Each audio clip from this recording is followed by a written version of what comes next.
Hello? Hey everybody.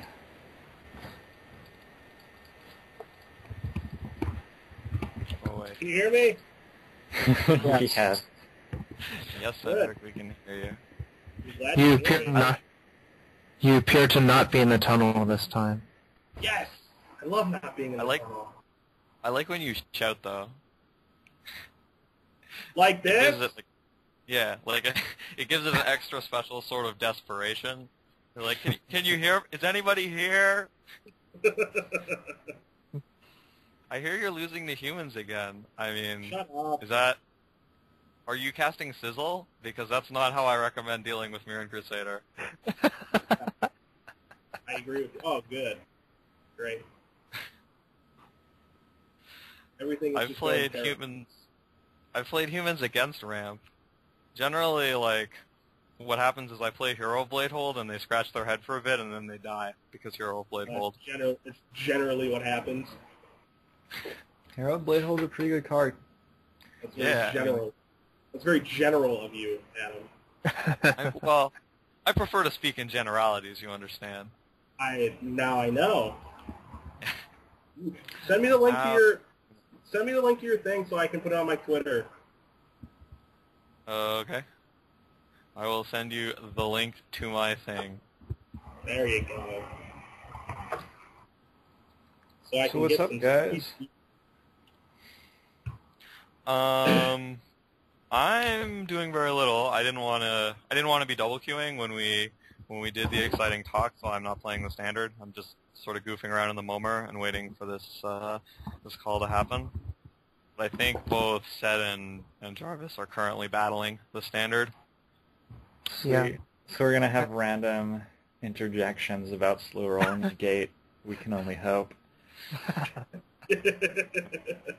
Look, just don't We- slow roll and it won't happen.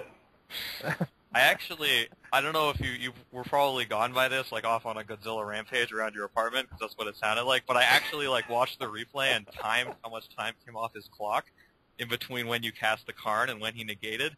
It was Okay. like 50 seconds, I think, is about the amount of time that elapsed between when you cast Karn and when he determined, like, I think I should negate this card. Yeah, I suppose that shouldn't resolve. Yeah. This seems like a threatening non-creature spell that you have cast. I think we should deploy this answer. You could have been Yeah, good counting idea. his mana or Good. something. Maybe he had like negate and mana leak in hand and had to like You make want- a rough Yeah. decision which to use. Yeah, that's what he You wanted- was doing. Yep. Which way to poop on your dreams?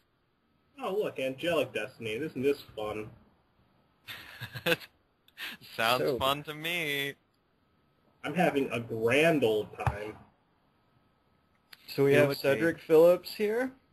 Yes. Sorry, I guess we should have- do introductions. We have Adam Cedric Ragsdale. And we Sorry. have Jarvis. Do you want to do more official introductions, Adam? I think Uh, I pretty much covered Yeah, it. I would like to. I would. Okay. It would make me feel better as a person. All right. So we have Cedric Phillips, the powerful Pro Tour level mage who Oh, yes. Here we go. you wanna list your Twitter or just your stream, or what do you want, Sed? My Twitter and my stream, both. Okay. So Put them it's, both up there. I'm greedy. his stream can be found at www.twitch.tv/seddyp. And what's your Twitter, Sed? I don't actually know. Cedric A. Phillips. What's the A You should- for? My middle initial. It could currently change to I hope my opponent dies in a fire at any second, though. all things just being very honest. I think the A is for amazing. I mean, what else could it be for? Ooh, I peeled Cedrica. it- That's peeled how I an read it. Inferno. I peeled an Inferno Titan. I deserve it. If anyone deserves it, it's gotta be me. When you beat your opponent, do you yell at them that it's because they don't deserve it? Like, On occasion, I do actually. I'm like relentless. yeah. Well, the worst I've ever seen, like in real life, because on Moto, like people say the stupidest shit all the time. But in real life, the worst I've ever seen, I think, was Adam Yurchik. who actually got up and left the table when his opponent like was standing there with the hand extended after a match, after beating him. That could His be very opponent, true. yeah, his opponent like put out the hand and was standing there, sort of bent over the table, and your chick just left. Yeah, just disconnect IRL. Yeah, that's correct. He DC'd and made him wait 10 minutes with the hand extended. That The is what actual happened. three. The dream play. Yeah. So what are we talking about today? And is Bing with us or no? God, Cedric, he has to introduce the rest of us too. Don't Sorry, don't get carried God. away here. I'm We have sorry. Jordan, who also a Pro Tour level wizard, JKYU 20, no, JKYU 0. I can never remember your stupid By like random episode 20, you're gonna have that down. JKYU 06. Well, the Yeah. JKYU makes sense to me because that's his name, but the random numbers after it I can have. Oh, that's his name? Oh my god. I know, What's right? your middle name, Jarvis? Kevin. Kevin. Don't go What stealing a my baller. identity now, Joe. Yeah. Don't even Please need to. don't. I already have it. And then we have Joe and Ribs, aka Steven Flavel, who is alright. Give us your Twitter because I don't. Yeah, because I'm, I'm 931243732 on Twitter. See, Adam, what you should do is when you tweet, you should like include my Twitter in there instead of writing like Joe and Ribs. You should write 93124. But I like writing Joe and Ribs because I get to capitalize different stuff. I've stopped putting the L in it because no one will get that joke except for like me and 30 people who were in a PE lobby like 8 years ago. But It's a pretty funny joke though. loser. yeah, I mean it was an enjoyable joke. And then we have myself. I am Adam. A winner is you, Ragsdale. I am a winner is you on Twitter and on Facebook. And my stream is twitch.tv/AWYY. So yeah, we should talk about what has happened. We had a Star City in Alabama, I believe, Birmingham. Bama. What? I He just said Bama. Alabama. Yeah. Don't. Yeah. He said it in a different language. I'm Yeah. just a retard. Okay. I mean, I took a quick look at the top 16 and it looked like Delver decks did okay. Yeah, it's basic same old, I think. Like Yep. 4 Delver, Wow. 4 other things, or something like that. Someone played Heartless Summoning, though, in Standard, Whoa. which is exciting. Whoa. What? I mean, that deck's been around forever. That's just the one where they poop out worm coil engines, and they're like, how do you feel about worm coil engines? Because I have 9 of them. And then if you can beat that, then, like, murder them. And if you can't, then, you know, you can't. And by if, you mean when you beat that, because it's not that hard. Yeah, I mean, it's not real tough, but... Yeah.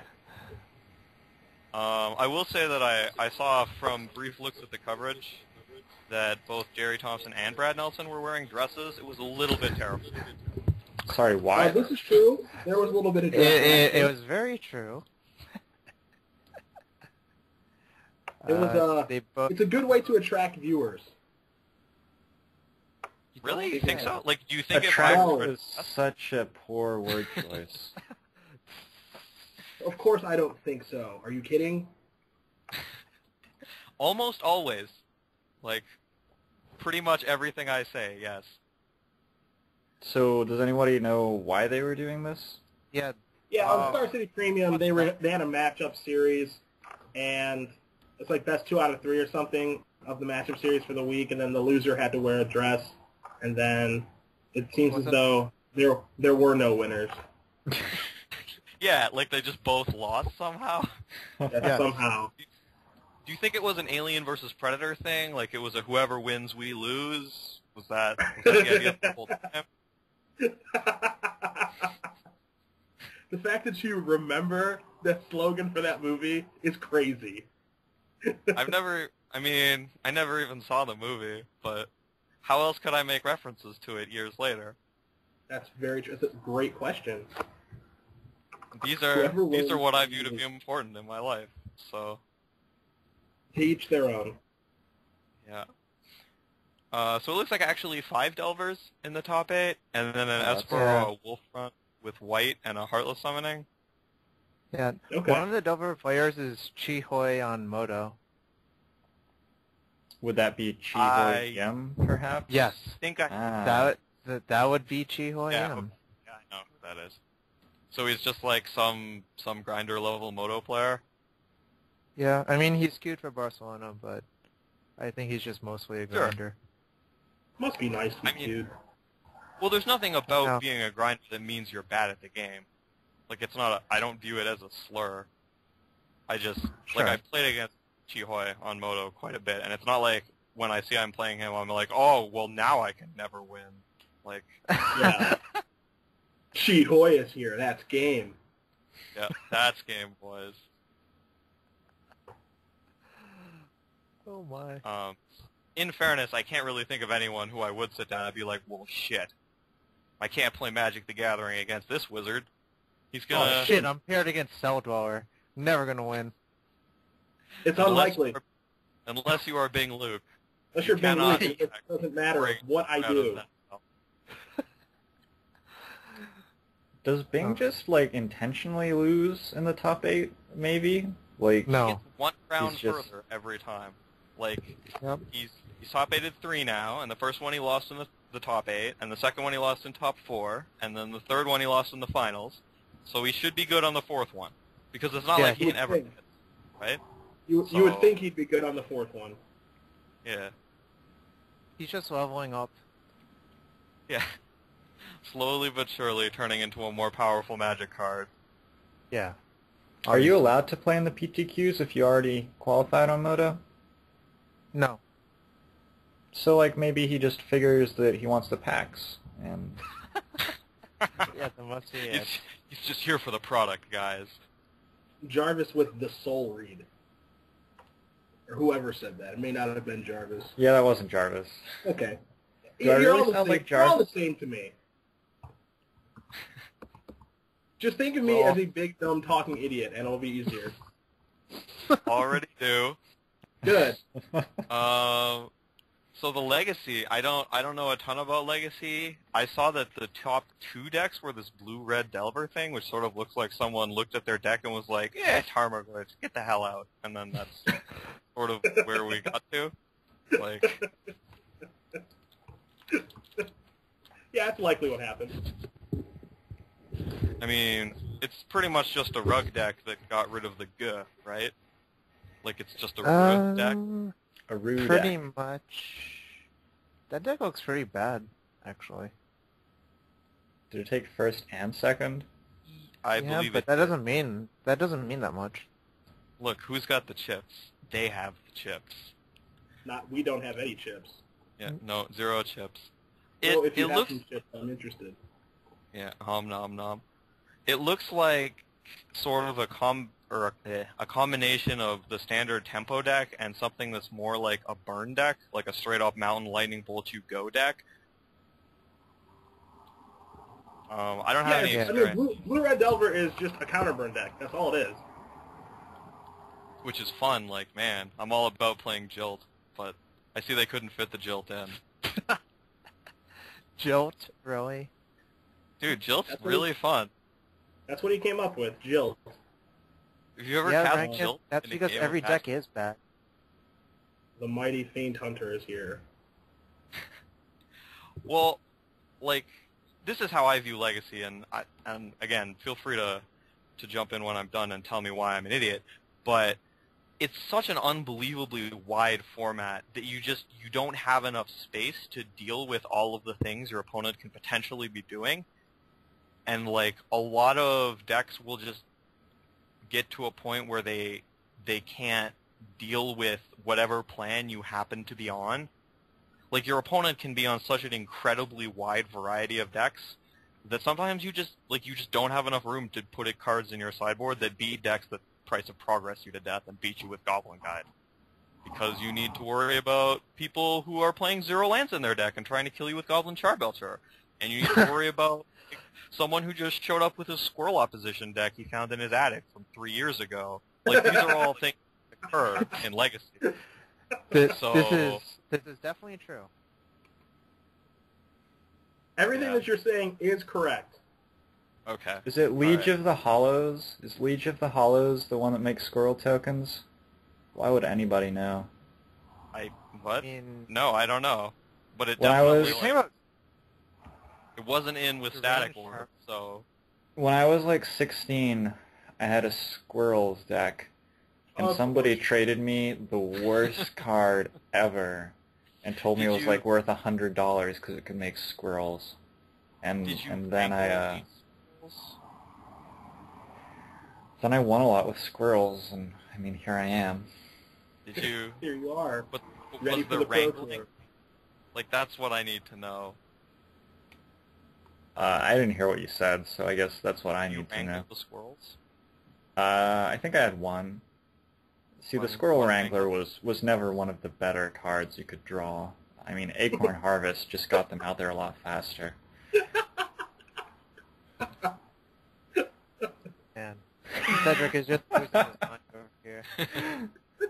We've actually killed Cedric Phillips with the I'm talk. just glad that you had like a really good assessment of how good or bad Squirrel Wrangler was.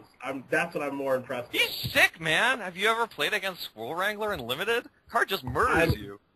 I'm Googling it right now. It's a prophecy rare. Oh, well, shit. Just you might as well kick me from the cast then, since I'm not knowledgeable on this game. But You're no, right. seriously, like, people do actually show up with just really weird bullshit in Legacy, and you have to deal with it. Like, that actually happens all the time at real tournaments, and it's just a mark of how massive the format is. And sometimes your sideboard just can't handle it, you know? It's not man enough for the job. Well, that's why Legacy's great though, is because dude can go to his attic and find a terrible deck and go play and possibly do well with it. That's why the format's awesome. I agree, but it's just like, but what I mean to show by that is that you can't just point at a deck in Legacy and be like, well, he won the tournament, so his deck must be good. Like, you shouldn't do that in any format, but especially in Legacy. You shouldn't just be like, but it must be good, it won a thing. Well, that I agree with, 100%. Now, to be fair, Blue-Red Delver is in Legacy, it is a known quantity. Just because it may not be familiar to you, it is pretty familiar to people who kind of track these tournaments. I think the deck is absolute garbage, but, I mean, it is known and people do play it, so. Sure. I know that people, like, got big into the burn thing for a while. Like, there was this thing where people just literally opened, like, the Fire and Lightning deck and were just like, yep, doing it live, and then rammed it in. And I don't know if like, obviously the Delver deck is much better than that, but... That's a good read by you. Like, I think it was Adam Prozac that was doing that, and, like, Prozac's a pretty good player, but, I think Prozac Prozac can pretty much plays whatever he wants and does well. yes, I Prozac agree. played a burn deck with Brainstorm in it, that's all. And it was atrocious, so... Didn't he do, like, really well or something? Again, not saying it was good, but isn't that a thing that occurred? I don't think he did well with that deck. I know that he won a Legacy Open within like the past within the past 2 months with Dredge, with Faithless Looting and LED. Sure. But he didn't win anything with that god awful Brainstorm burn deck. Burnstorm. We'll call it that. And for that, we are forever thankful. That's the impression I'm getting? Yes, he saved the format. Oh, thank God. All praise to you, Adam Prozac. You have done God's work here this day. That is correct. So do you stand by, I know last time we did this, like last week, you said that you thought goblins was just where people needed to be, like they needed more tiny red monsters, and then they would beat up like the tiny Tempo Menace. I saw they did a quick question in the Star City cast where they were like, how do you beat Tempo? And people either came up with, like, I don't know, man, like, that's what I say, too, or, like, I think Jerry came up with a whole bunch of cards that he said beat it in Christmas Land or something. He was like, Ensnaring Bridge, and Meekstone, and Squirrel Wrangler, and, like, stuff like that. Do you still think... That sounds right in Jerry's range, yeah. When are we getting Jerry on to talk about this stuff with us? That would be great. Hey, Gerald. I don't know. I haven't asked him. He's I still busy, think I still think that people should be playing Goblins in Legacy. That's the short answer for your question. Is yes, people should still be working on a deck list with that deck. God, I'm looking at this Burn Delver deck and how I would just tear it apart with Goblins. Yeah, obviously it would destroy them. Just every way I just dismantle them. Yeah, I like that you look at the cards in their main deck and you think about how they would play against a Goblins deck. Like, you look at your hand and you're like, Price of Progress, Well, he's got a Rishdan port in play, like... Yeah, it's just... Worst cards. It's just embarrassing. I like that. I like that Veteran Explorer Rock deck. It really amuses me that that's a thing. I enjoyed You're that really too. just a fan. You're really just a fan of do nothing. I just think it's funny that Veteran Explorer has finally found his time in the sun, in the Infernal format. People are finally like, Right. yes, Veteran Explorer, this is what we need to be doing. No, we're The going only to thing I range like turn about that that deck- over Squirrel Wrangler here. The only card I like in that deck is Recurring Nightmare. So, I've heard Recurring Nightmare is a good card. Isn't Survival banned in Legacy now? It is. yeah? So, do you Probably why it's not in the deck, I guess. think that Good. all people playing that deck are just people who couldn't give up the Ghost? Like, they had a Survival deck, and they banned it, and they were just like, we'll still get there. Like, or do you I think think that it's it... more so. I think it's more so for some maniac who just wants to play black, green, and white, and this is the best way to do that. Okay. But, like, how good do you think that deck actually is? I think you are Not sort good. of the default Legacy expert on the panel. I don't think any of us have ever... Well, I guess Jarvis played a fair amount of Legacy a couple months ago. Yeah, it kind of sucked now. But... I I don't know, made like, I don't know Sundering why I Titan would on play. turn 2 once. I don't know why I'd play this deck when I could play Maverick. Well, I certainly don't know the answer to that, so... Yeah, that's true. That was more of a blanket statement than anything. Yeah, I don't know. It seems like a worse Maverick. It does some neat things. I think it's entertaining kind of conceptually that you can have Veteran Explorer and then sack him, and sometimes your opponents are like basic lands. I don't play those. Like, Yeah, what is that? what am I supposed to be getting? And that kind of makes me giggle. But beyond that, I can't think of a convincing reason to play it. I don't know, it might be better than Maverick. I don't know if these black cards are good or not. Like, it's the same deck, except for, like, this deck has Deed, this deck has, like, Liliana, which I don't even know if that card's good. And it's got, like, some discard and some slow Vindicates. Has there ever been a fast Vindicate? Like, Yeah, in the touche. history of Magic? Touche, you win. Hope you're happy. Chrome Mox, Swamp, Vindicate, go. Beast Well, Within. Vindicate- That's a fast one. Vindicate has actually always been Stone Rain in the entire history of Magic. Like, it has never blown up another card. So, And get that swamp out of there. get him right out. Get I don't that know. No, land like out of here. I'm not trying to say the deck is terrible or anything, because obviously I don't know. It's just, it amuses me that it exists. And that's what's so wonderful about Legacy. Like, it's just everyone is doing a completely different, absurd thing. Well, because I don't care about the opinion of the viewers, I will say, this deck is garbage. Alright, excellent. I'm glad you can be here for that. There. I'll say it, because it's not good. I don't think the guy went to his attic. I think he went to his basement and brought this one out. Bruce Mills. Do you think he had it, like, chained down there and it was making horrible noises? Like, Yeah. he was doing bad things to it while it was in the basement? Hey, Yeah, that's probably what happened. Yeah, that's it. Alright. He does have some nice cards in this deck, though. I must admit. he has a he's got Sun Titan, Grave Titan that he can't search for in any sort of way. Dude, they're there to be big. I actually Some feel like- people search with the draw step, Jarvis. I feel like this deck would be better if it had blue in it. For, like, gifts ungiven. Or You want a Frost Titan? You're just the greediest, Jarvis. Jarvis, you on Legacy. This deck would be better with blue in it. Fucking can't be happy with Sun Titan and Grave Titan. Have to get Frost Titan. Dude, don't forget about the deranged hermit that's in there. No one really knows what he does. I also enjoy the 2 legendary lands in the deck, the Phyrexian Tower and the Vorlash Stronghold for value.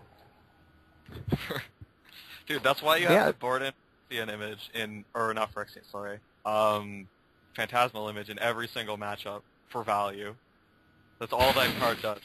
It just gives you value. It just goes everywhere. Value-centric. Yeah. You have no idea all the things you can copy. Oh, who sent the draw step comment, by the way? That was Join Rips. Okay, because I broke my chair laughing. So. Oh, the Herman So Miller sponsorship. job well done. I have to screw it together now. Chair down, boys. Chair down. Yep. I'm a big guy. There's more of you to love, that's all. Well, I want there to be less of you to love. Soon. A lot of legacy decks would be better with more lands. Well, why don't you play 43 of them then? That's definitely because I don't like putting my balls in a vice. Well, that's where we differ. Jarvis, you on putting balls in a vice. Not a big fan. No. Ooh, what are you playing? What are you playing, Adam? Are you playing Mormir? Yeah, I'm He's playing Mormir. Mormir basic. Because he likes flipping coins. Yeah, dude. It's a real coin flip in this format. Yeah, this format seems like it would be a coin flip, doesn't it? Until you play it. Yes. Until you play it. But don't worry. There will still be people like Jarvis who are just like, it's just flipping coins. You're like, I just flipped heads like 70 times in a row. And they're like, well, you must be the best at flipping coins. Hey, I played tons of Momir Basic back in 2005, thank you very much. Or 2006. I played a game of Joyra Basic against Bing yesterday. Was that fun? No. It actually was kind of fun. I don't know, like I'd never done it before. It was sort of Bing's thing. I think it's his quest to bring it to people's attention. He was like, we must do this now. Also, did you know that they reprinted Telgelad Chosen and gave it furry art? Like, were you aware of this? Wow. Yeah. Yes. It's Nikadal Savage. I did not know that. Yeah, I didn't know that either. That's because you guys did not draft that block. Amateurs. Such amateurs. Not. Yeah. I've done one Moomer tournament, and I recorded it, and the first, 3 minutes are me trying to work out how to make the avatar work. You played me in that, didn't you? Yeah, I beat you. Did you? I don't know. I just played. Yeah, I crushed you. No big deal. Yeah, yeah. So, shall we talk about the new set? Yeah, let's do that. I feel like we've been over all we don't know about Legacy, so we can move on to what we don't know. Just as a forewarning, before we really get into this, I am actually the worst person in the entire universe at evaluating cards, when they come out on spoilers. There is no one who is worse than me. So, I'm probably going to say some unbelievably dumb things. Alright, I'm gonna pick the new Life from the Loam right now. I only got up to the 8th Angel, and then I just stopped looking at the spoiler earlier, so this is literally first time for me. Which is I want to do a nice synopsis for people who are just tuning in, who may have missed some of the things that we said. Legacy is stupid, and you can play any deck in it. Standard is dumb, and if you don't play Delver, you're stupid. Alright, now what are we doing? New set. There's a new set coming out. Were you aware? Great. So I guess we should be looking for cards which go in any deck for Legacy, or cards which go in Delver for Standard. Let's talk about cards that are good in Standard. People like that format. Well, Angel of Jubilation, I think, is sort of exciting. Where did this echo come from? Yeah, it's kind of bizarre. Make the echo stop, Adam. I'm sorry. I won't do it again. This is your show. I have no idea what just happened. Did it go away? All right. Well, that makes sense. All right, who said Angel of Jubilation is good? That was Join Ribs. And why do you think that card is good, Join Ribs? I don't really think it's super good, but I think that. Okay, so when I look at a spoiler, I look at cards that people are going to overvalue and cards that people are going to undervalue, because immediately what I care about is limited and working out like where the edge is coming from. And I think that a card like Angel of Jubilation is a card which a lot of people are going to default to undervaluing. It's sort of in the...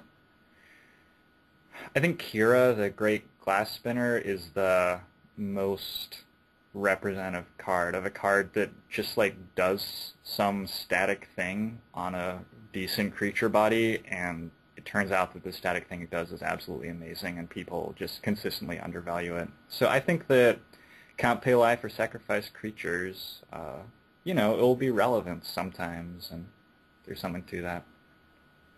So do you think that's like a main deck card or more of a sideboard card? In Limited? Oh, not in Limited, like in Constructed. In Constructed, I can see it being a one-of in some decks. I think it's like, there are lots of cards. This is my personal philosophy, which I don't think a lot of other people agree with, but there are a lot of cards which make a lot of sense to have one-of in your deck, because the second one is complete poop, but the first one can have a really strong effect on the game. And so I think Angel of Jubilation could be a one-of main deck. Okay. What does this card hose? Is really, it just like hose Birthing Pod really bad? Probably irritates some other decks a little bit. I'm gonna go look at this card again. It is This card's got a lot of words on it. Yeah, it does. It is a 4-mana. It's a Phantom monster that costs a lot of white, and it makes other non-black creatures. It's Glorious Anthem for non-black guys, and people can't pay life or sacrifice creatures to cast spells or activate abilities, is what this thing does on a Phantom monster's body. So they're going to be sort of irritating for Gitaxian Probe. It's going to really hurt Storm, I think, with 4 copies of Gitaxian Probe. Yeah, if you can get it into play soon enough, but... Yep. Yeah, I mean, it does cost 4 mana. It reminds me a lot of that other... What's that other angel that hoses things? The 3/4 that turns off Splinter Twin and stuff? Linvala. Yeah. That is quite a card. Right, like it's not as good as that card, but it seems like it's in sort of the same niche to me. Yeah, I don't know that it will actually end up being good at all, but it's worth keeping an eye on, because obviously if paying life or sacrificing creatures becomes a thing that people like to do, then this becomes a pretty sweet card to put in your mono white flying deck or whatever you're playing. I have to say my rough assessment of this set overall, just sort of glancing through the spoiler, has been that it's a bunch of cards which are dicks, and then like a couple and Angel's cute, Mercy. A couple cute, huge monsters that if you can cheat them into play somehow, they're pretty sweet. Like that, is it 3 colors? I know it's white and red. It may also be some other color. I don't think it is. But like the 8-mana Legendary Angel that like curses them to do double damage and prevents half to you, that seems kind of absurd if you're getting it into play somehow. Like, preferably you're not tapping 8 mana to make your 8 drops, but if you're somehow, like, you're Unburial Rightsing that or something, I mean, it is like a 10/10 or something. Yeah. Yeah, it's a 5/5. I mean, it's pretty big. Right, like it's a 5/5 that deals double damage and receives half damage, so it's actually a 10/10 for all intents and purposes. Like, it Sure, is actually... if I Devil's Play it for 5, does it die? No. No. Damn it. Alright, you win. If I dismember it, does it die? Yes. Yep, Yes. it's a 5/5. I guess that's kind of an issue then. Because Dismember is certainly a real thing in Standard. But Unless you also have your Angel of turning off Dismember in play. Keep that in mind. Right. But also there's like the guy that Yawgmoth bargains or whatever, like that guy's obviously pretty sweet if we're looking at things we can cheat into play. Yeah, but then there are a lot of honestly, nice fatties. But yeah, obviously that I'm was trolling with the Dismember thing. But I actually think this Boros Archangel, this Gazella Blade of Gold, I actually think this card's probably really good. God, where the Yeah. hell are you guys? I'm like sitting here with a visual spoiler. I'm up to card 5, and you're talking about like gigantic things which are waiting The for me gold somewhere. card. Just scroll down. Gold. Yeah, I was trying to think of things in the set that I actually thought were not complete dicks, like the Oh my god. two Oh my red, god, look at these like, gold things. Oh man. the 2-mana red card is okay. Like the dude Oh, the that gives 2-mana you red card. Okay, let's go there next. Thanks, Adam. You're welcome. Like the Are haste you glove talking guy. about? Are you talking about uncanny speed? What? No, Are you I talking don't know about what that are you is. talking about Planeswalker? I'm Because it's talking 2 about mana. the- It's red. I'm talking about the bear that gives haste when it soulbound bonds or Oh, like Lightning gloves Mauler. someone. Yeah, that seems like it Lightning might Mauler. actually be a decent card. And there's a kind of interesting like black bear, but it's not a Zombor, so curses. The Zombor deck like lives on, still looking for a 2-drop that isn't Skirstog High Priest. You have Crypt My Keeper. god, Bonfire of the Damned. Yeah. That's what Yeah. on top deck. Have you ever wanted to Lavalanche your opponent? Because You can I do got it. you some Lavalanches. So, what do you guys think about the miracle cards? Seems like an important thing. Ooh, I'm gonna go last on this one. Alright. Right? Oh god.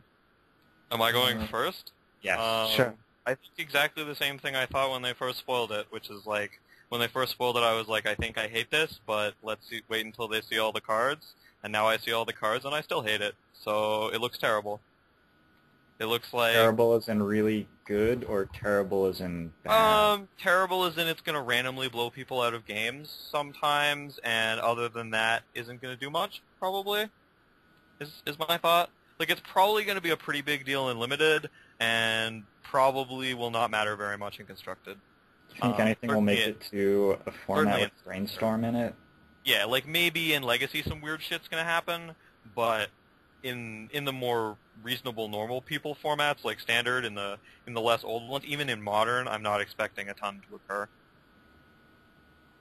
I think it won't matter most of the time, and sometimes you'll be like, God, I hate this mechanic. Like, that's how I think. I guess I'll weigh in on it. I think a lot of them are going to be overvalued, and some of them are going to be criminally undervalued to begin with. Like, I actually think Entreat the Angels is quite reasonable in a lot of control decks. Because, like, that kind of effect, even on, like, turn 5 when you have 4 mana to just tap out and make 2 4/4s, like, I feel like a lot of decks just struggle to beat that, just like they did with, like, Decree of Justice Hardcast. Talking about Hardcast Decree of Justice card, Yeah, except the miracle costs. right? And it miracles for X white and makes X force. The X white white. X X white white. white. God forbid you bring up a spoiler, Adam, so you can see the cards. Well, I do have a spoiler up. Oh, I guess my round's over, so I can just bring the spoiler over and full screen it. If I can find And- it. Oh God. I think I lost it. the other interesting one is Bonfire of the Damned, which is Is that the Lava 5 Lanche damage you. one or the Lavalanche? No, Oh, the Lavalanche. It's Lava Lanche you. Okay.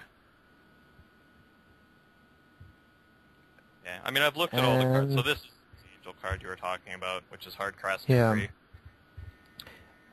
Yep. And the Lavalanche. You think people are going to play the Lavalanche in Constructed?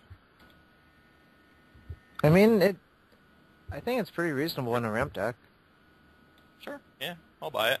Like, you probably don't want to go overboard on them, but it's certainly a very powerful late game top deck. Mhm. Which is, just get you and all of your men. They made a 2 casting cost Planeswalker, guys. Oh man. Yeah, it's this dude who looks like I imagine the villain from Patrick Rothfuss's books. My opinion of miracle cards is actually that they're pretty sweet. I think that they make middle game play more interesting. You're going to have a lot more lines to consider when you have miracle cards in your deck that could randomly do something extremely swingy. And I think that's a good thing. I think it's, if you don't stop and think about how they're affecting lines of play, it may just like irritate you and seem unnecessarily random. But if you are like in a situation where you have 2 miracle cards that you can draw to survive, that's, I think, a pretty sweet thing, which is gonna, yeah, make for some interesting lines of play. I don't know if, yeah, I don't know what most of them are, so. My question is, like, don't you just decide whether you want to cast them when you draw them? Like, isn't there no forethought required? Like, you just look at them during draw step, and you're like, is this occurring now? Well, it's like I the think lightning he's talking helix about. line. He's also talking about EOT cantrips to some degree. Am well. I? Okay. Well, thought you you were. are giving me so much credit, Jarvis, and I appreciate that. I mean, I was thinking more of the classic, oh my god, it's lightning helix line, where you're going to have situations where you would be completely out of the game, and instead of being completely out of the game, you get to play to exactly 1 draw, and it's a little bit more fun than being completely out of the game. I guess.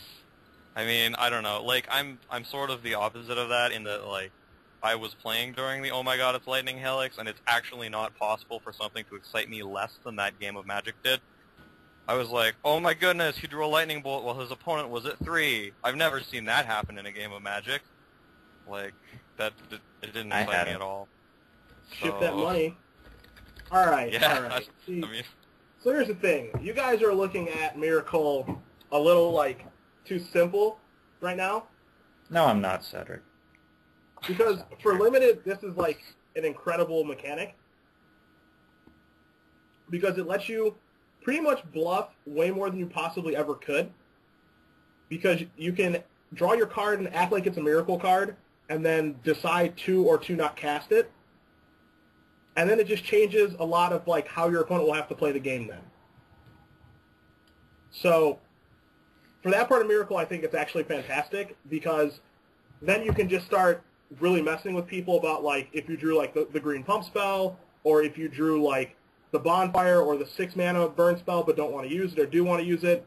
It makes it so the limited games are, like, way more skill-intensive now, and there's, like, a lot more decisions to be made, and, like, if you're playing against, like, a fish or whatever, then, you know, he's just going to, like, draw his Miracle card and, like, tank about if he should use it or not. But if you're playing against someone who's pretty good, or you're, like, making a run in a Grand Prix, and someone, like, tanks on turn 5 and acts like they drew a Miracle card and acts like they're going to cast it and they don't, then what are you going to think as an opponent? I don't know. I play poker, so like when you talk about incredible bluffs that people can do in Magic, I think call. I don't know. I mean, I'm gonna think about the range of cards he could possibly have and how likely I think it is that he has each thing, and then make what I think is the best choice given that range and that range of probability. But I mean, you just see how it adds, like, a lot more to a limited game of Magic, which is, like, really important. Yeah. No, I see your point. Like, I think it's Now, an like, interesting aspect for sure. Like, constructed applications, like, I think the Time Walk is pretty bad. I think the White Wrath is very, very good. Like, oh yeah, probably I think that card is insane. I don't like what they did from a development standpoint on the Green Miracles, because they made 2 pump spells when they probably should have, like, diversified the effect. Like, one of my friends, Chris McDaniel, Star Wars kid, really wanted them to make, like, a Miracle, like, Rampant Growth that costs 0 or costs, like, 2 and a green. And it wouldn't have been, like, overpowered, which I actually agree with him on, because it's, like, pretty bad if you don't Miracle for 0, like, on turn 1. But instead they just made, like, 2 pump spells, which is, like, rather boring. But I think the best Miracle card is either the Wrath or the 5 damage spell, the 5 damage red card. Mm-hmm. What are the other ones? I guess, like, Bonfire is pretty good in Ramp, but from my experiences of playing Ramp like a maniac the past week, I'd rather have Devil's Play because it's still 2 cards in 1, where this isn't. And is there a Black Miracle? Probably not, right? I don't. Let's find out. I think that'd be pretty bad from a storyline development standpoint. Do not see a Black Miracle. No Black Miracles. Okay.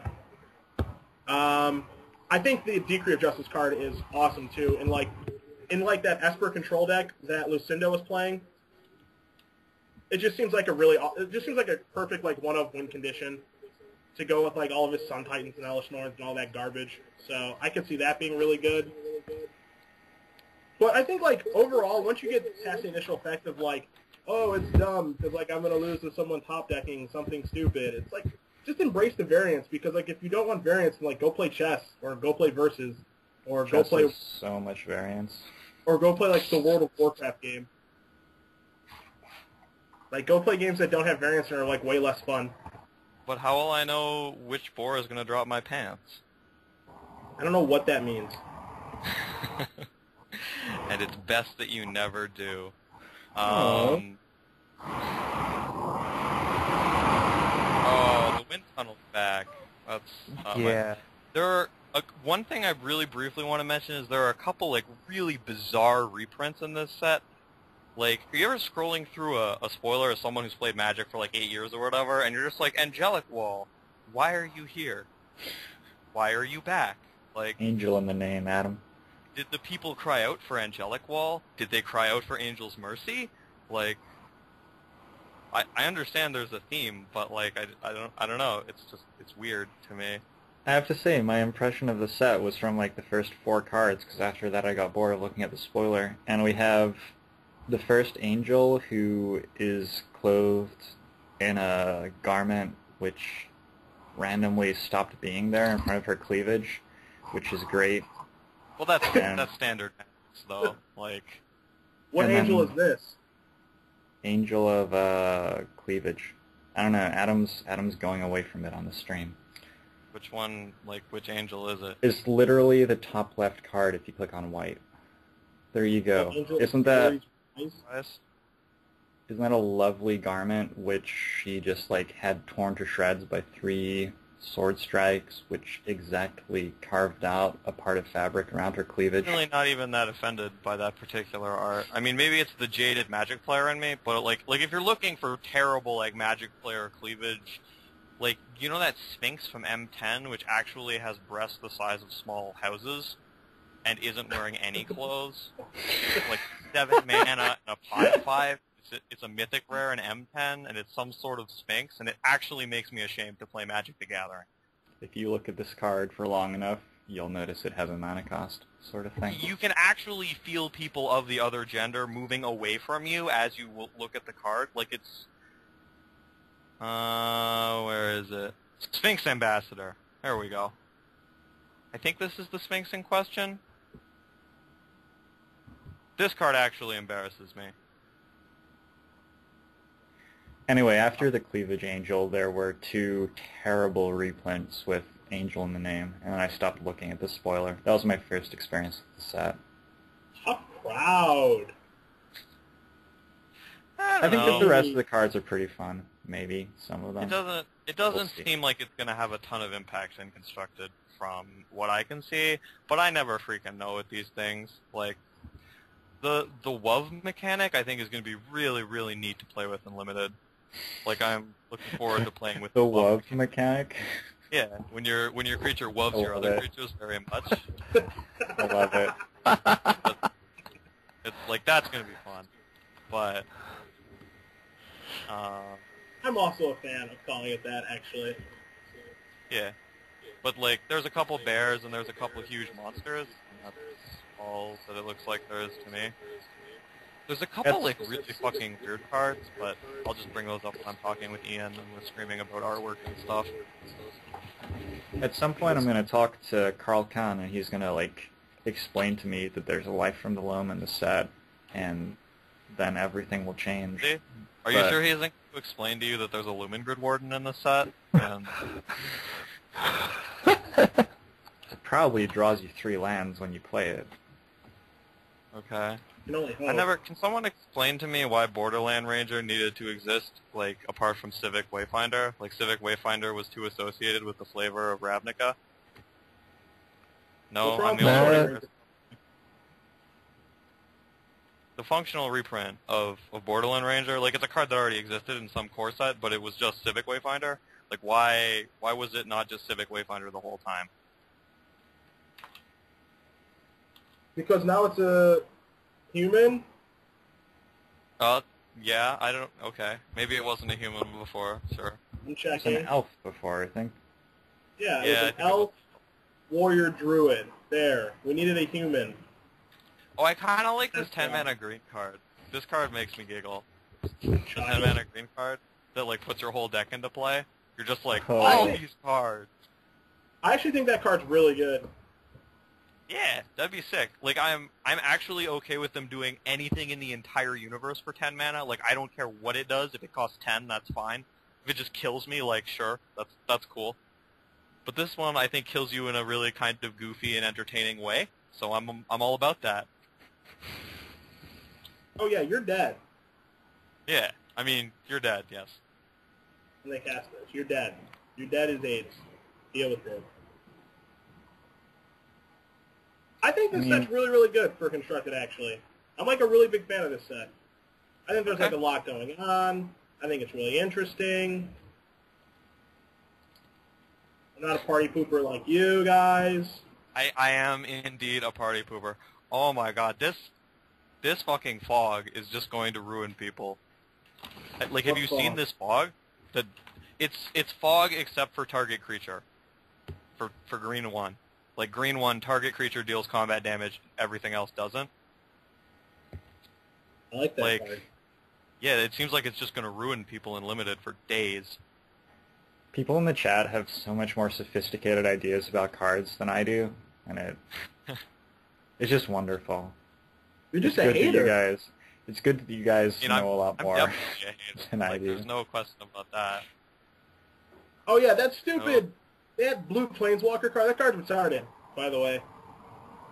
Oh, we should probably talk about these lands, because I feel like the lands are actually really good. Like, this whole cycle of lands is actually really good. And, like, Cavern is obviously a thing. Ooh, yeah, let's have the Like, yeah. Cavern discussion. I love the Cavern discussion. Sure, I mean, what do you think it's going to do? Like, Oh, I know people... There's probably been some shrieking about how, like, horrible things are going to happen and the sky's going to fall, but people say that whenever any Magic card comes out or, like, anything changes or, like, their air conditioning shuts off. So I am actually somewhat interested in what you think about Cavern of Souls. Alright, so it's like pretty good in standard. It's probably gonna go in these ramp decks instead of these glimmer posts. Sure. Maybe. I'm not like 100% positive on that. But it seems like it's really good in like these ramp decks, so that you can resolve Titan. It's like really good in zombies, so that what's it called? So that you can actually cast like your Splash Lords or your images or whatever. So it's like really good there. And I think it's going to be really good in like obviously older formats, but I could see it being really good in like aggro control mirrors, like Fairy Mirror or something like that. Blue-black Fairy Mirrors in like older formats. Like that's where I kind of see this card being like really, really good. I think the card is obviously insane, but it's like a little overrated. Like if people actually think that card's good in Goblins and Legacy, they're really stupid. Excellent. Well said. I don't know. I'm I mean, serious. What's Yeah. wrong with the card in Goblins and Legacy? I'm confused. Because it's a Goblins non-basic? Goblins didn't lose to counterspell decks anyway. You wanted to play against a deck that had counterspells every round. But what's wrong with it? It's just a non-basic? Is that why it's bad? It's not bad, but like people thinking that it actively makes Goblins better when it actually doesn't really change anything is why it's not that good. Like you were never losing to decks that had Force of Will or Counterspell in the first place, and if you did lose to those decks, like those Stoneforge Mystic decks, it's because your opponent went like Sword Your Guy, Snapcaster, Sword Your Guy, Path Your Guy, Cast Jace, Brainstorm, you're too far behind now. It wasn't because they went Force of Will your lackey, you lose, stupid. Like, that's not why they ever won. So the only reason that card's good is because like it gives you a non-basic, but you didn't have mana issues in the first place.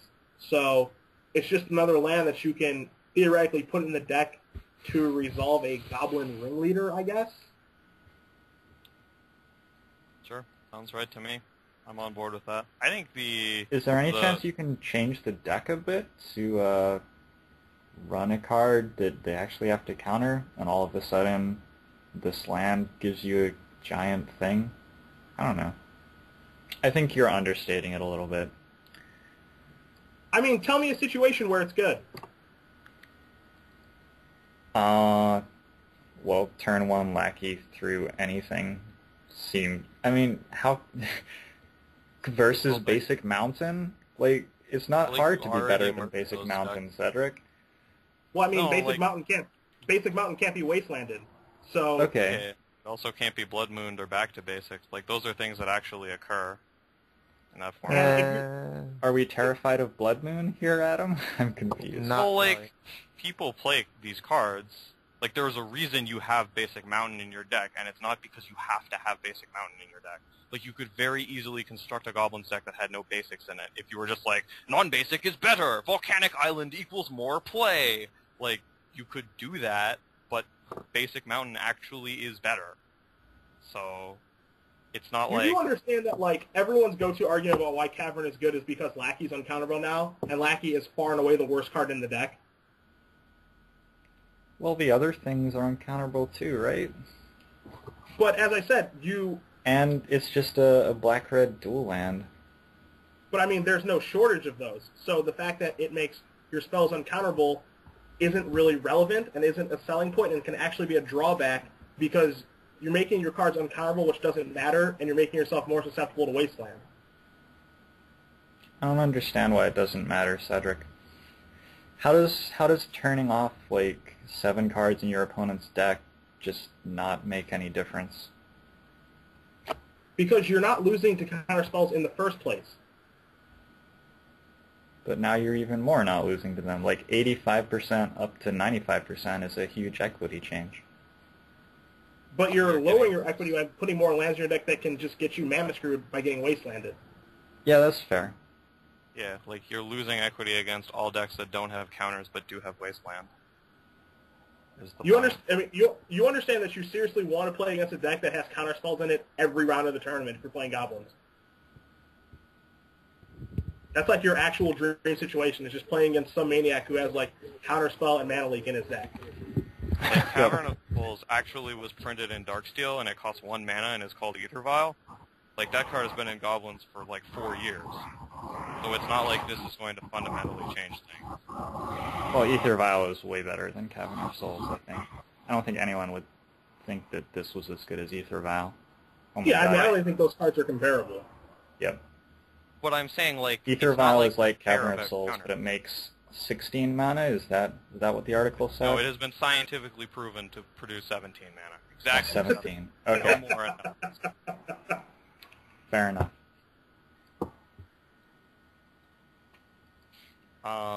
Anyway, I think Cavern of Souls is actually probably the least interesting of these lands because it's just like, it's a thing, it's kind of good. Like, I played with Besiege when Besiege was around, it was the same sort of thing. Like, yes, it has some places, no, it doesn't go in every place. Like, but I think the other, like, the ones that tap for colorless and have colored activations are actually kind of neat. Like, looting is a really powerful thing to put on a land.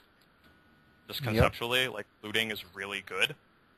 And I think the other two are quite good as well, like the red-white one that makes your guys punchy and have haste, like, that's pretty sweet. I don't know if you can actually make a red-white aggro deck that doesn't suck. My suspicion is you probably can't, but the land is good at least. And the green-blue one, like, that seems kind of sweet too. I don't know. I'm interested to see where those lands go. Don't forget the angel one that gains you life. Sorry, Jarvis, I didn't hear what you just said. Say it again. Reed wanted to put land in like a 3-color ramp deck, the Slayer's Stronghold, which is the red-white land. Like, it does seem pretty sweet to give like a Primeval Titan haste. I suppose, yeah. I mean, it's just like it's 3 sort of powerful things for lands to do, and that interests me. I don't know. I think the looting land is by far the best of them because looting is absurd, and putting it on a land is insane. Costs 4 mana though. What'd you say, Sud? I think the looting land is like far away the best one. Yep, I agree. I don't think it's the most interesting, but I think it's definitely the best one. I don't know. I just think it pulls you in sort of already the same direction you've been, where you go from like, I should play Desperate Ravings because Desperate Ravings, and then you're like, but if I'm going to Desperate Ravings, I should Burial Rites, and then you end up like playing that horrible 5-color control deck that doesn't do anything ever. You doing the best deck. What is that noise? It appears to be someone like pouring a glass of water right in front of the microphone, something like that. It's Steven. Yeah. Are you taking a bath?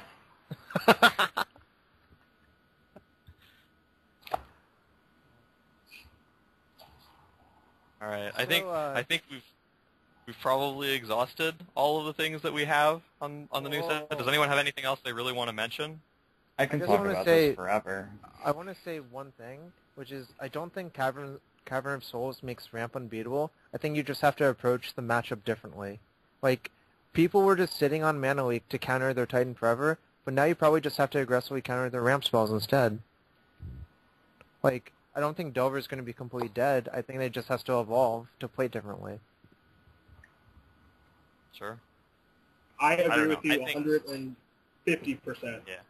I think Cavern of 150 Souls would be a fine card, but I don't think it's going to cause the amount of skyfalling that people are currently crediting it with.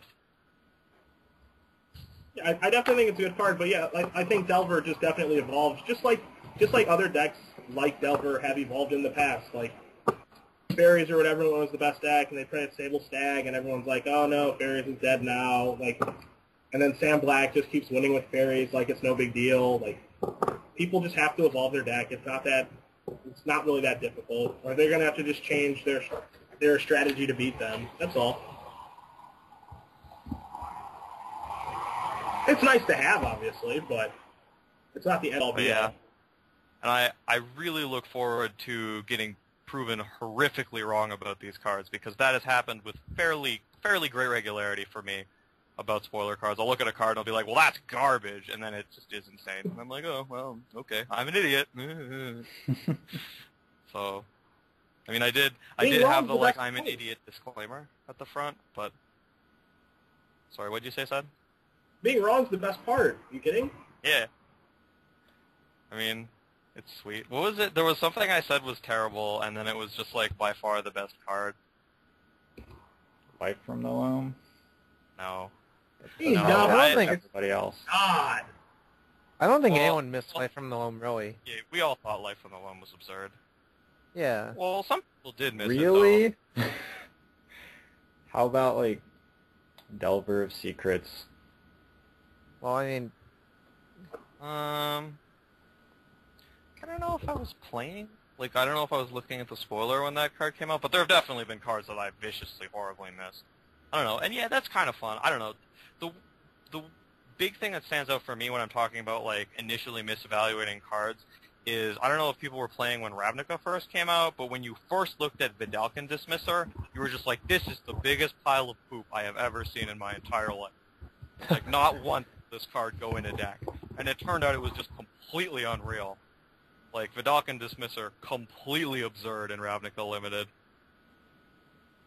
yeah. Sounds mediocre to me.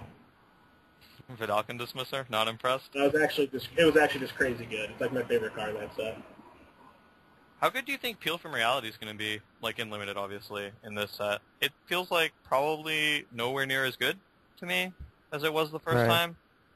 Because that card was absurd the first time, but now, like, since you're not stacking damage and then casting it, it seems like probably most of the time it's kind of mediocre. I mean, it's significantly worse now. Yeah. Okay. Like, do you think it's still going to be in your deck? Yes. We should.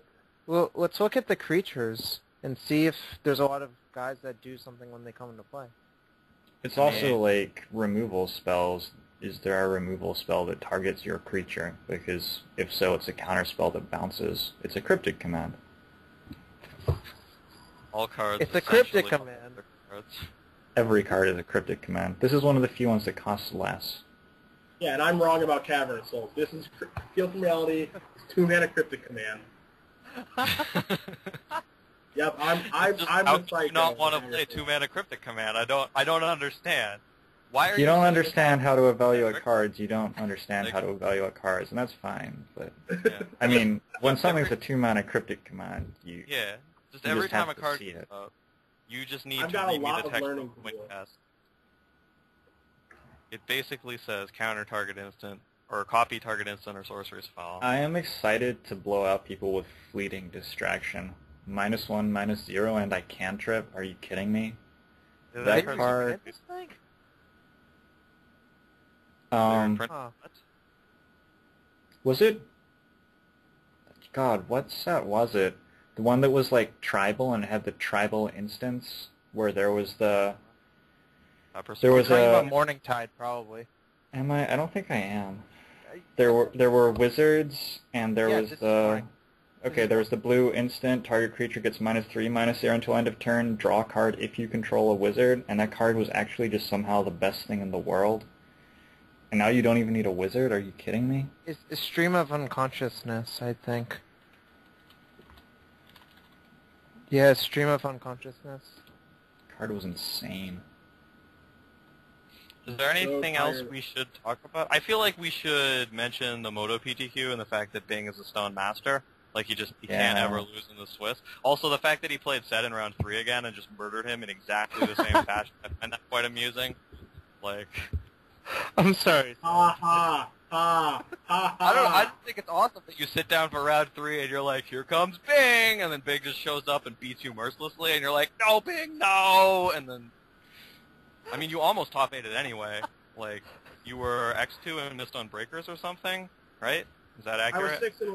6-1. I lost basically playing the round for top 8, and then I won the next round and got 11th, and timed out my last round opponent to make sure Bing's tiebreakers were high enough to make it. Because you're the best All person in a ever. day's work. Well all in a day's done. work. Well played, sir. But yeah, which deck won? It was just like he lost the, yeah, it was more Delver I decks. hate my Delver, opponent. Delver. I hope my opponent dies a miserable death.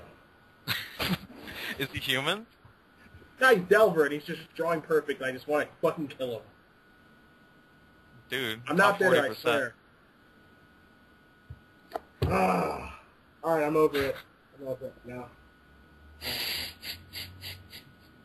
I swear I'm over it. Alright. Yeah, it was What were we Spirits. talking about? Oh, I was just talking about Bing. He would have actually, it was a real heartbreaker. He would have won the game, like won Game 3 and the match, if his opponent hadn't flipped his Delver on the last turn of Game 3. Like, his opponent had an unflipped Delver and, like, 7 Spirit tokens in play, and he had a creature that could attack for lethal and Sword of War and Peace in his hand. His opponent just flipped Delver for a chump blocker on the last turn. Like, it was a real heartbreaker. But I'm sure he'll top 8 the next one and just win. Because, as I said, that's the progression we're on. Yeah, from 8th to 4th to 2nd to 1st. Yeah. And if nothing else, he's probably got the pity invite locked up. Yeah, I wasn't aware that they were doing pity invites, but like he said stuff like that, and I was like, oh ho ho, pity invite herper. But apparently that's actually a thing that happens now. Like, they just invite you if you top 8 some PTQs but don't win. I have no idea how that's a thing, but it is, apparently. So, I mean, sick for him. Yeah, it's just mono pity invites. That's why I'm playing so much. I figure if I try real hard and I top 8 a couple PTQs, they'll feel so sorry for me, they'll send me to the Pro Tour in my home It city. has been scientifically proven that in the end it does not even matter. I'm sorry. I'm sorry, sir. Lincoln Park has gotten there ahead of you and borne this Yep. out. They're setting a great precedent with the pity invite. I think that's great. It's probably the worst thing they could have done was the pity invite, but they did it anyway. So teaching children around the world where trying super hard is definitely good enough to get where you want to get Well, in life. Is there anyone who does not pity you, Cedric Phillips? I do not think that there is. So you should be good, should you not? No, I don't one, know, nothing. should I guess I had lofty hopes for that. I was expecting a better reception. Yeah. No one even knew what that was from. Oh, it wasn't actually from anything. I just thought it was sort of an interesting way to go with that. But I guess it was just a failure. Are you pro or okay, well- anti-pity invite, Adam? I think it's bizarre. but I don't. I mean, it's sweet for the player base, I guess. Like, it's just more invites equals more better from the player perspective. I don't understand the reasoning that leads you to give them out. But, I mean, it's good for players, right? Like, sometimes the magical wizard fairy comes and drops an invite on your head when you did not previously have one, and that can't be negative, can it? Well, I mean, what is the precedent? What earns a pity invite? Is it 1 GP top 8? Is it 2? Is it like 5 PTQ top 8s? Is it 4? Is it 6? Well, I have no idea, because I would never be thinking that, okay, we should be giving this person a pity invite. Like, that's what I'm saying. I don't understand how you get to the conclusion that you want to be giving out pity invites. So I don't know. But it can't be bad for you as a player that you can just randomly, like, you can go the opposite, get an invite, right? Well, I mean, like, people in the chat are saying how, like, Caleb lost 2 GP top 8s and a PTQ final, and I mean, I'm well aware of what he did and why he got his pity invite. But if they're going to make it smaller, if they're going to make like the Pro Tour smaller and they're going to change the system, then why don't they stand by the changes that they made? That doesn't make any sense. Like, why would they make changes and then all of a sudden they're like, oh well, I guess we screwed up, so we're going to give some people some pity invites. Are we seriously going to a place where we ask whether Wizards is capable of screwing up policy or not? Because that's not a place I want to be. Like I think they're very easily capable of doing that thing, and it doesn't like bother or make me angry that they might later say, okay, well maybe this wasn't the best idea. We'd like to modify it in such and such a way. Like that. Well, I mean, think about the person who like top 8 at 4 PTQs, like, or like someone online like Marco Orsini Jones, like he top 8 a bunch of PTQs with Cobblade and like doesn't get a pity invite. Sure. Like he was playing Cobblade. Oh, there we go.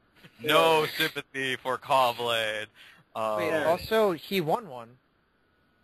Well, I'm just saying, my example is he top 8 at like 4 of them and then he didn't win one.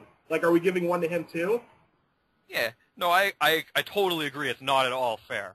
Like, I agree with that 100%. I just don't think it can be bad. Like, you went from a spot where you got 0 free invites for no reason, and now you have greater than 0 free invites for no reason, and, like, maybe they go to people where you're like, well, I would have given them to different people, but it's still not negative for you as a player.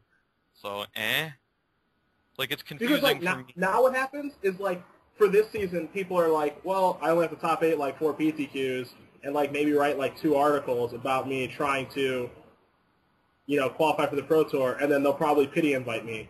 Like, you see, like, how the line is, like, very blurry and very bad? I think that something these are doing is replacing the ratings invite that used to happen in some very bizarre way, and I'm sort of okay with it. I think it's fine. I think it's a way for Wizards to sort of take a little more control on the Pro Tour and who's getting there. Well, it seems fine. Whatever. I'm not very, very pro or against.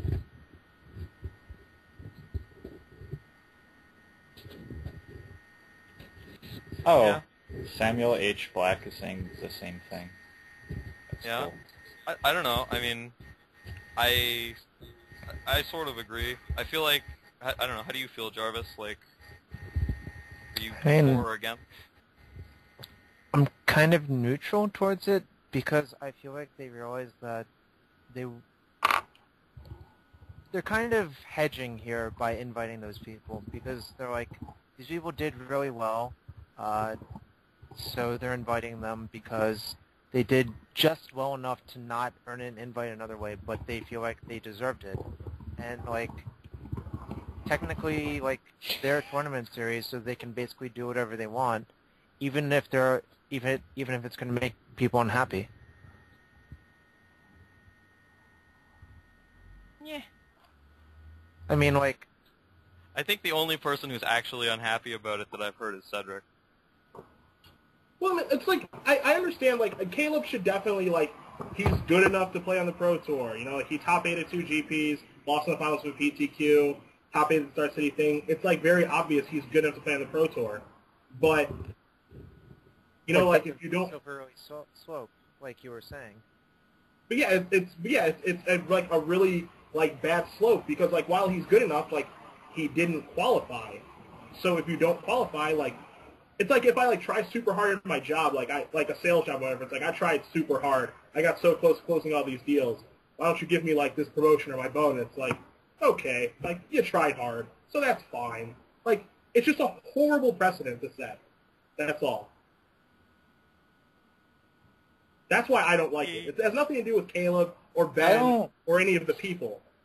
I don't agree that that's a a bad precedent to have. I think that in a lot of areas in life, results are subject to variance, and sometimes it's just sort of obvious to observers that somebody on average would have better results than they had.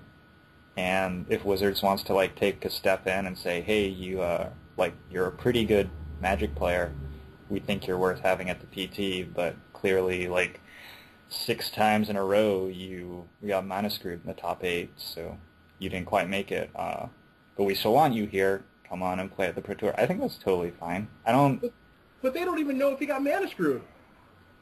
Well, yes, I was exaggerating a little bit, but whatever. What if like he just Totally what if some guy top 8 at 5 PTQs and just blew it in all of his finals matches? Should he get to go? He like had the guy dead and he shocked himself like 5 times. Should he get to go? It's not a guy. It's actually Gary Wise, right? Like that's. Does this guy actually exist? I don't know. If somebody is famous for getting to top 8s and then completely punting, I think that probably they wouldn't appear to be good enough to play on the Pro Tour. I think that when people are getting these invitations because they're wanted on the Pro Tour, it's because they like play really well and write good articles, not because they get to pressure situations and shock themselves. Well, his point was that it's almost impossible to draw the line, presumably. Like, where is just below good enough to get to the Pro Tour for free, and where is just above that? Like it's not for free. I'm better than some people on the Pro Tour, and I'm not playing a single PTQ, and there's no way the Wizards will ever invite me, because why would they? But these guys are going and playing tons of PTQs and getting to the top 8 and getting recognized and, like, presenting themselves as good Magic players. And if secretly they're terrible Magic players and they shock themselves in every clutch situation, then, like, good for them for fooling us and making 6 top 8s and, like, appearing to be really good, because, like, they look like they're really good. What else can you judge off? There's a really easy thing to judge off. Winning the tournament to qualify for the Pro Tour. But it's not actually... Ugh. I don't know. We have like this very gray line now, where we had like a very absolute line. It was winning a PTQ, top 4ing a GP, or doing whatever, top 25ing a PT. So like it's a very clear line, and then they made like a very blurry line they made like this really blurry line for like no reason. They used to have rating invites, and rating invites look mathematically like they were a very clean way of inviting people to the Pro Tour, but in actuality they were biased, largely based on region, and also based on a whole lot of variance, and a whole lot of weird incentives that changed how people actually entered tournaments and played rounds in tournaments.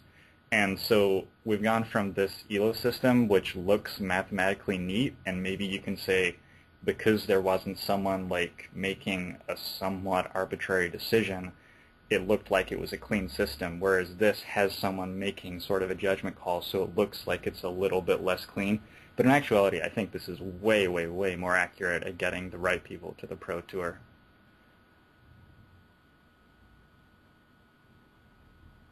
I mean, I agree and disagree. Like, I understand your point and where you're coming from, and I'm sure you probably understand mine. And, like, I'm a lot more hardcore about, like, if you want to play on the Pro Tour, then you should have to meet the necessary requirements to do it. And if you don't meet them, then you don't get to play. Like, I've lost in the finals of 3 PTQs. It didn't, like, stray me away from playing Magic anymore. It made me, like, work a lot harder to win a PTQ. So I think that this has like a negative impact.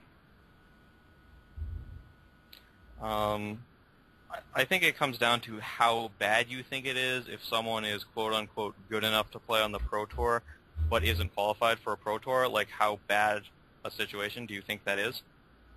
And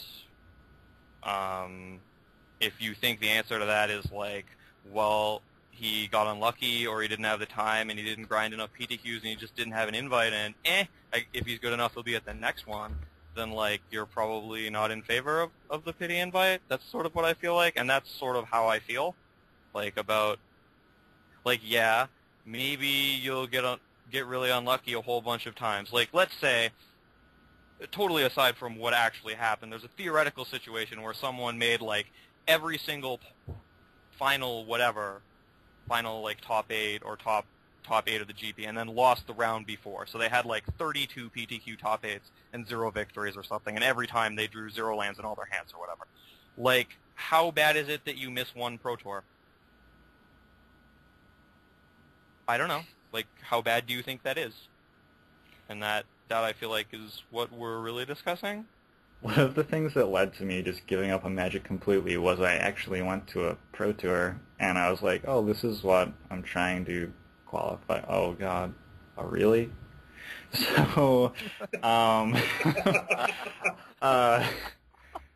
don't think it would be so bad for someone to miss a Pro Tour. But I do think that, like, Wizards is more about getting the right makeup at the Pro Tour and trying to make it a more legitimate, cool event for people to watch. And so that's more of a big deal for their policy making than, like, the fact that somebody's life is or isn't ruined by not making it there. I mean, I actually had sort of I had a sort of similar experience, but I'm sort of two minds about it. Like, I did go to a PT and was sort of generally unimpressed by the things about it, which is not to say that I think, like, I'm a better player. There were definitely very good players there, and I definitely was not among, like, the best there, and, like, I got brutally murdered and deserved it.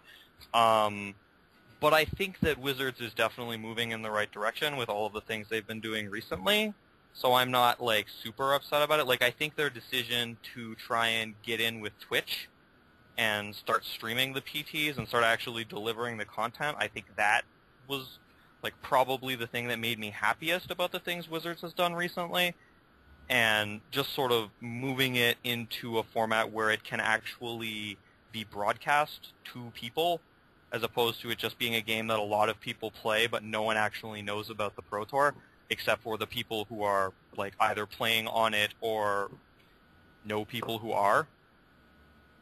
So, I don't know. That's sort of how I feel about it. This is like the last thing I'm going to say about it, but I'm actually going to provide an example that I went through in 2009, and I want to get your guys' opinions on it, both on the Skype and in the chat, okay?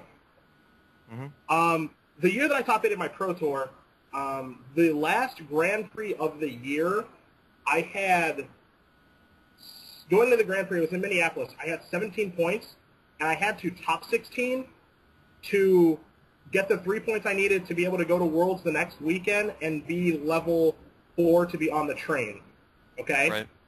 So I top 8 the first PT of the season. I played a ton.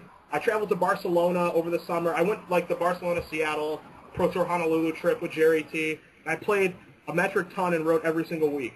Now, let's say at that GP, and just for the record, for that GP, I actually ended up getting 13th place and actually ended up getting on the train, blah, blah, blah. But I actually had to win my last match for the invite to be qualified level 4 and be on the train for the following year. If I lose that match, do I deserve to, like, be qualified on the train and get to go to Worlds or anything of that sort?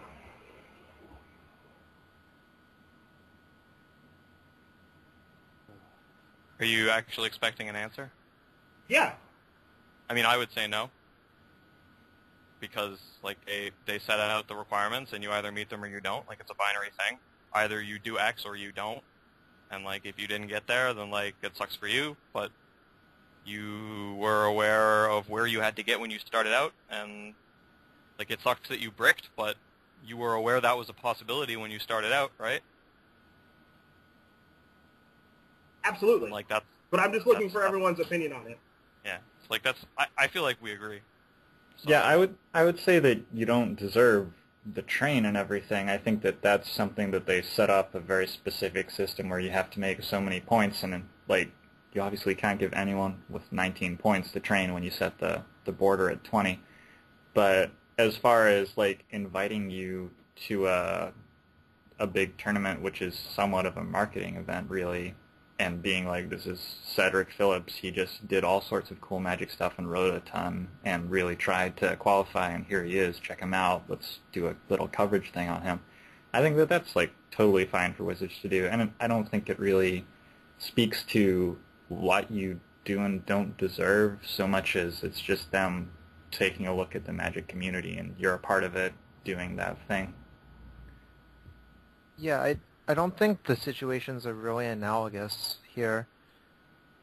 Like, you're saying under the old system where they had all of the rules and regulations in place, like, everything was very clear about how things were going to go. Like, you're asking if you deserved an invite. Like, under that system, no, you don't, because everything was laid out clearly. Under this new system, not all of the kinks have been hammered out yet, essentially. They're still trying to figure out what to do with all of the data they have from, whatever these past 1 or 2 seasons that they've had.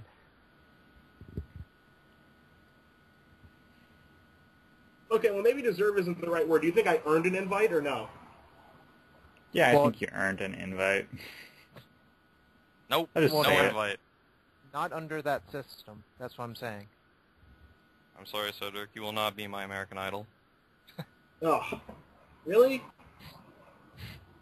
I'm not the voice either? No, you're not the voice.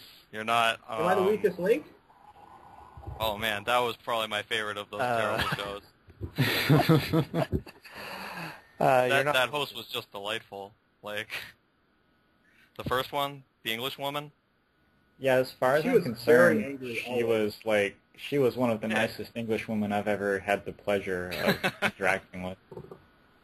You've had positive experiences all around with English women. Is that? Yeah. I just find it so funny that we get Cedric typing as his input into the Skype call, and then what he's going to say appears in chat sometime later. Well, he Oh, wants to. was that one not chatting? That's too bad. He wants That to one's talk, not like, chatting. Nice try, buddy. Nice try. directly to people in chat. Like I understand that because he can't really address their concerns like directly. Yeah, Hopefully, fair enough. he can't just be like, as that guy with 7 numbers after his name said. So, shall we, field some questions from the chat before we wind this up? Ooh, I love questions. Let's do it. Okay, let's do it. Let's get some questions, preferably which do not have to do with the pity invite, because we just talked about it for a really long time. Yeah, no more pity invites. So this first question is, what about Miracle Non-Land Upheaval? That exists? That's sweet. Yeah. It's non-land. it's- It's not that good. It's Yeah, not upheaval, it's evacuation. Like, you are evacuating the dance floor. You are Oh. not Yeah. upheaval. Yeah, that's one way to make a card sound a lot better, is to call evacuation non-land upheaval. Because Yeah. Hmm. you get upheaval in the name there, and oh my god. The card will see some use, probably, but it's not exciting, really. I mean, it could see, I don't know, play somewhere. It's that effect has seen play before, like Evacuation in the Howling Mine deck, I think was played in that deck. Oh god, yes. Except that it was a terrible card in that deck. Yeah, I didn't I'm think like- it was very good in that deck, actually. Look, it's I'm no the talk authority anymore, on the so house. no sale. On the Howling Line archetype. If I can't gain 15 in response to Kurt Ape, I'm not putting it in my deck. So I was the first person to put Apocryphon Worm and Nourishing Shoal in my Owl deck, and I got paired against Mike Long. And Mike Long was playing a red-green aggro deck, and I gained 30 life with a twin cast, you see, in response to a 4 damage burn spell. And he left Magic Online in Game 1. Just, he didn't come back. Wasn't there something in your profile for like ever about Frank Karsten and the Toxon worms? Yeah, that Frank was just a Karsten joke. for a Tucthon worm, for a Nourishing Shoal. Yeah, I mean, I don't think I've ever seen a better Magic the Gathering screenshot than that time when Shaver was playing Owling Mine against Zoo, and the Zoo player boarded in Humpus Wumpus against him, and he Humpus it was Wumpused versus him. Peebles. Yeah, it was versus Peebles. Oh, yeah, okay. And he just slammed the Autochthon Worm into play, and the Zoo player just left the game. He was just like, never again.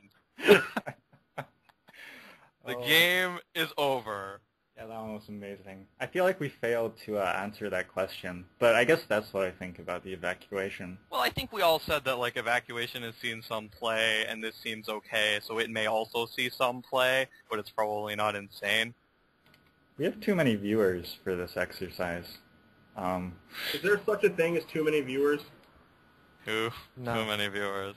We don't actually have that many viewers, so I don't think we actually have. They're all too active. We need like But yeah, I have 10 pretty times sweet as many stats. viewers, but they're all zombies. That would be good. What about Cavern of Souls and Primeval Titan? No, I don't want to answer that question. Well, we did talk about that for like 10 minutes, didn't we? Yeah. How good will Gristlebrand plus Necrotic Ooze plus Consecrated Sphinx You're gonna love plus this fight. Donate plus Molten Psyche combo be in Legacy?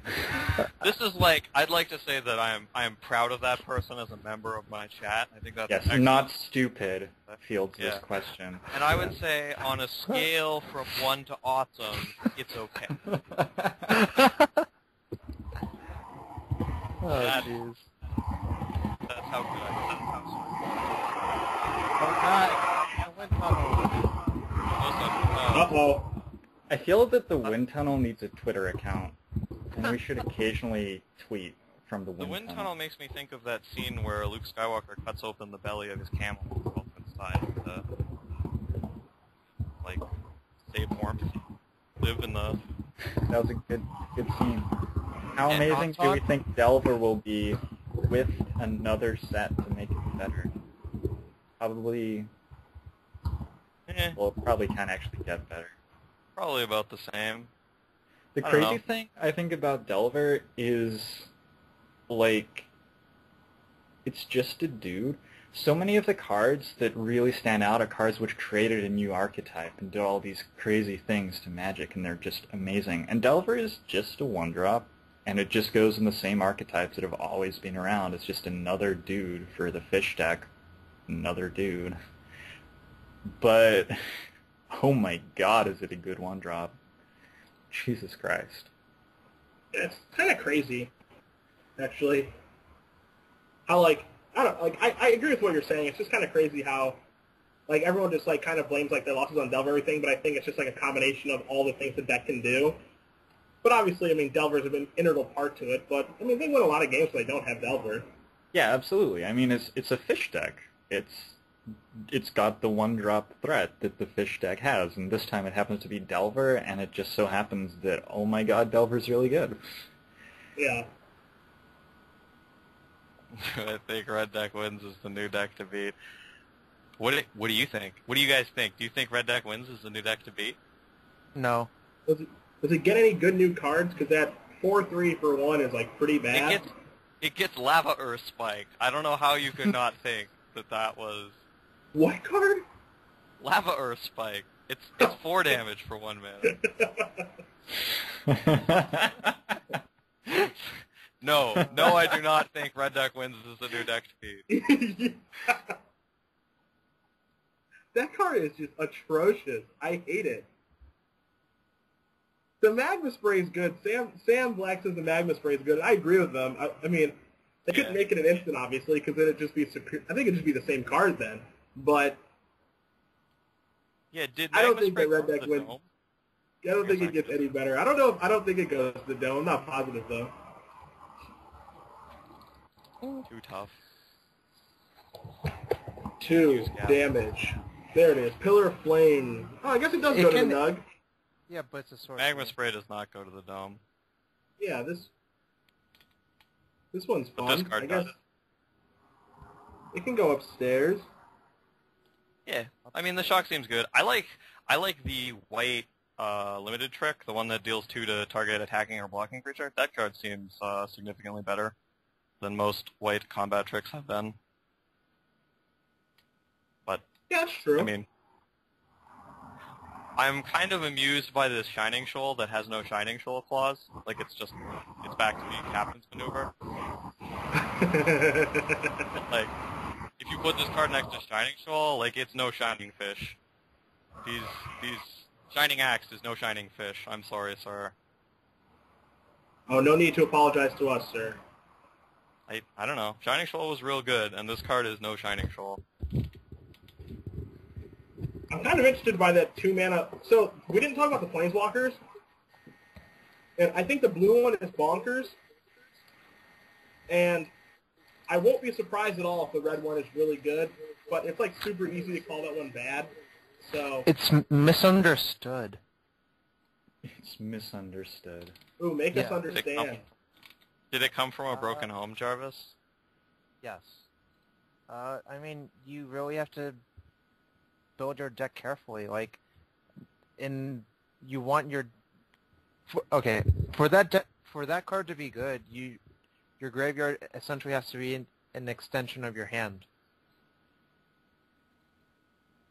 If that makes any sense. Are we talking about the red Planeswalker right now? What? Are we talking about the red Planeswalker? Yeah. Yeah. Okay, good.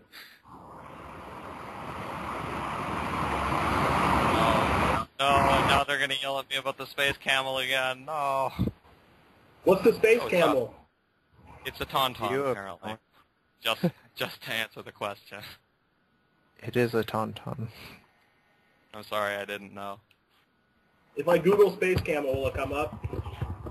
I don't know. It's a good I'm question. Googling Space Camel. The first thing that came up was a video of a camel in space. Is this correct? That is surprisingly PG. Yeah, you're right. So it is. Yep. Urban Dictionary Space Camel. I don't think this is where I want to be.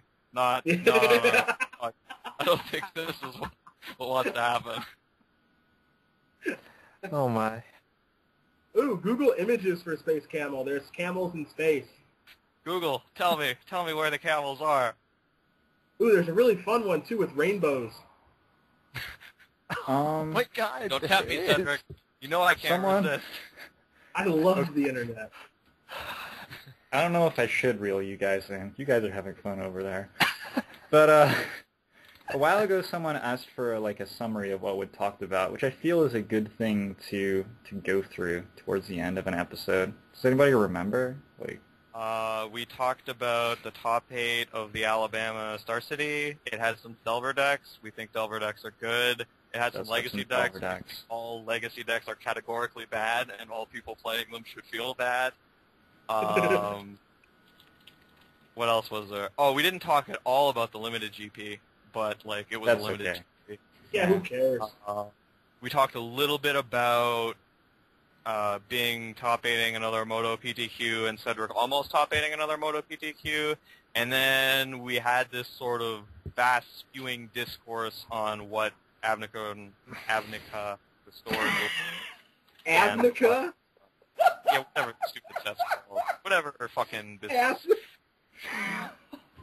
And we had this really long talk about pity invites. Oh, also there was a brief bit about Space Camels in there at the end. We also talked about Cavern of Souls and why I think it's not good why I think it doesn't change anything in Goblins for Legacy.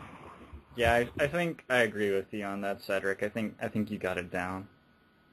I had to disagree with you, though, you see, for a while. Oh, I convinced you in the hour that we didn't talk about it?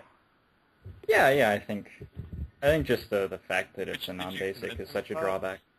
Oh, the Cavern of Souls thing. Yeah. Because I think that's the one you were categorically wrong. So somebody was convinced of something on the internet today. Ooh, what's that? We just said what it was. I'm not going to say it again. Can you repeat it? I'm not that humble. Could you repeat it? No, that's all right. No, you don't remember? Does anyone remember what happened? No? I'm going to go back to Googling Space camel.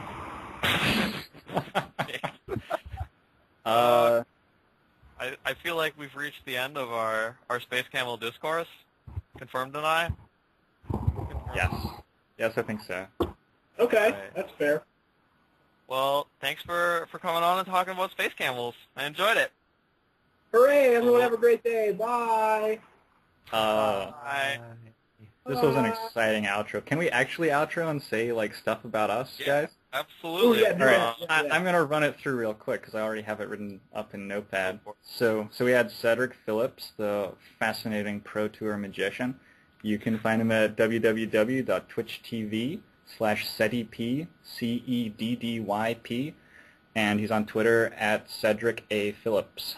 Adam Ragsdale is the stream tender who you see playing Moto all the time at www.twitch.tv/AWIY. You can find him on Twitter at awinneриsyou. We had Jarvis Yu occasionally interjecting the wise comment. He's on Twitter at JKYU06, and you can find his articles at gatheringmagic.com. And I am Stephen Flavel, a.k.a. Joan Ribs, a.k.a. 931243732 on Twitter. Adam should really tweet and include my Twitter name, because that would be the easiest. Yeah. And you can also find my website is www.gainmes.com. That's GAINMES. It's the word in between the word games. It means in between games. It's a clever play on words. And that's where you'll be able to find a recording of this episode and previous episodes and lots of other Magic videos and some poker-related stuff. So are we going to make this like a regular thing on Mondays, or? that's what we've been doing, yeah. This has been like the 5th time or something, the 5th or 6th time we've done this.